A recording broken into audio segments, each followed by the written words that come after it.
everyone and welcome to the Rose Press Garden. I'm going to show you how I sow my microgreens. So a lot of you are probably wanting to get started and sow loads of seeds in this January.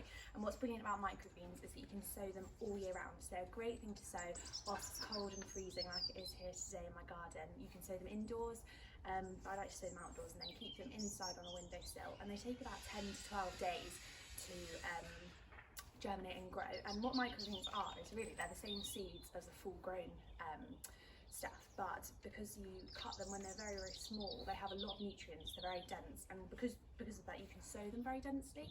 So if we were going to sow these as proper plants that grow full length into full term, we would spread them out a lot more, but because they're microgreens and we're going to cut them when they're very, very short, we're just going to sow them really, really densely. So it is really simple. All you need is your microgreen seeds, a tray. I've got this one with dividers in. Ideally I'd have one without dividers, but I'm not going to go out and buy anything. I'm just going to use what I have. You could use anything that you've got lying around, any yogurt pots that you want to fill with compost and sow on top, foil trays that you might have left over from cooking if you give them a good wash, put some holes in the bottom, you can use them, but really you only need to keep it quite thin because we're not going to have deep roots. So try and get something as thin as possible. There's no point sowing it in a big pot because all of that compost is just going to go to waste, and you might as well save it for when you sow more seeds.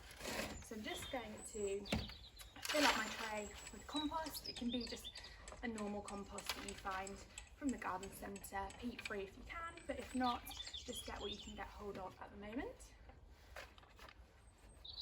Fill up your tray to the top. Just get rid of some of that off the top. Now, one of the key things I've learned is to water the tray first.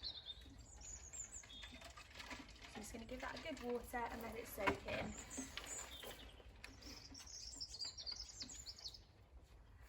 And then you just get your microgreens and sow them over the top. And again, you can do this quite densely because we're going to cut them when they're very small and eat them. They're great for topping salads and topping other meals. I know a lot of chefs use them as well, but it's really nice just to have something to be able to sow this time of year. So just sow them quite a lot, and you don't want to sow the whole packet all at once. You want to save some because they take 7 to 10 days, and then you can just do it on a rotation. So every 7 to 10 days, sow some more, and then you'll have a constant supply. Once sown, leave on your windowsill for 7 to 10 days, and you should see them start to grow and shoot. And then you can cut them off and put them in your meal. I hope you enjoy sowing them and growing them. It's a really nice activity to do this January, and I'll be doing plenty more videos. So if you have any ideas of any more that you'd like to see, then let me know.